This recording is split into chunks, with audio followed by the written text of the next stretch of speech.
Salut, alors dans cette session nous allons voir comment peut-on échouer. La stratégie de l'échec consiste à échouer le plus vite possible, le plus souvent possible pour pouvoir réussir. Vous savez, les problèmes et ce que vous essayez de résoudre souvent, si c'est un business, si c'est dans votre carrière, etc.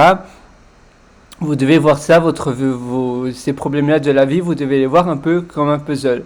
Et un problème, c'est une pièce de puzzle que vous essayez de mettre et vous voyez si ça rentre ou pas. Et au plus vous allez essayer d'en mettre, au plus vous allez trouver, au plus rapidement vous allez trouver la bonne pièce qui, qui va rentrer dans le puzzle. Et bien, c'est la même chose pour ces projets de vie. Au plus vous allez essayer d'échouer, au plus vous allez prendre de risques et au plus rapidement vous allez réussir. J'avais quelques citations que je voulais vous faire partager également. Euh, et c'est vraiment important en fait pour vraiment trouver pour avoir le résultat escompté, oula, je ne sais plus parler, le résultat escompté de votre vie, etc. J'avais une citation du fondateur d'IBM qui s'appelle Thomas Watson et il explique que pour réussir plus vite, nous devons doubler le taux d'échec. Puisque le succès est l'autre facette de l'échec. Et c'est tout à fait vrai. Et Confucius, d'ailleurs, j'adore les citations de Confucius, pardon. Je ne sais pas si vous, c'est de même. Mais il dit que notre plus grande gloire n'est pas de tomber, mais de savoir nous relever à chaque fois que nous tombons. Oula, je pars dans des problèmes de voix, je ne sais pas. Et pour Maxwell, dans la vie, parfois on gagne et parfois on apprend. Mais on ne perd jamais. En effet, on retient toujours quelque chose qui nous fait progresser. C'est vrai, non mais tout ça, je trouve ça tellement vrai. Et d'ailleurs, il y avait quelqu'un qui disait ça, je ne sais plus dans quel livre j'ai lu ça. Il me semble c'était dans... c'est un petit autre que je l'ai lu. C'était dans les 7 habitudes de ceux qui réussissent, tout ce qu'ils entreprennent. Non, je pense que c'était dans ces moments qui comptent, de Chip Health et Dan Health. Et il explique quelqu'un qui racontait, c'est les paroles qui demandaient à leur enfant, à chaque fois, tous les soirs, il demandait à leur enfant, alors, qu'est-ce que tu as raté aujourd'hui? Et à chaque fois, qu'est-ce que tu as raté aujourd'hui? En fait, se forcer à toujours voir ce qu'on a échoué le jour, mais durant la journée. Attendez, je vais vous lire la phrase, ce sera encore plus simple. Forcez-vous à toujours voir ce que vous avez échoué chaque jour. Si vous ne trouvez rien, cela veut dire que vous n'avez rien fait d'important. C'est vrai, non? Que vous ne vous êtes pas dépassé. En effet, si on n'a pas échoué, on ne s'est peut-être pas dépassé. Que vous n'avez rien fait qui vous a fait peur. Et c'est vrai, il faut se faire peur. Il y a une autre phrase qui dit Do one thing that scare me. Attendez, je vais essayer. Do one. Et ça, c'est aussi important, se défier tous les jours, non-stop.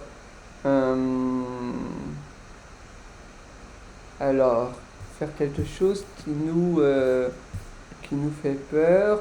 Je suis désolé, hein, j'aurais dû peut-être mieux organiser. Ah ben voilà. Try again, fail better.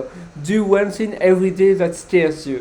Et c'est vrai, vous devez faire à chaque fois quelque chose qui vous fait peur. C'est vraiment important parce que sinon, bah voilà, ça veut dire que vous n'êtes pas défié, ça veut dire que vous restez dans votre zone de confort au lieu d'étendre votre zone de confort pour grandir, pour toujours retomber grandi.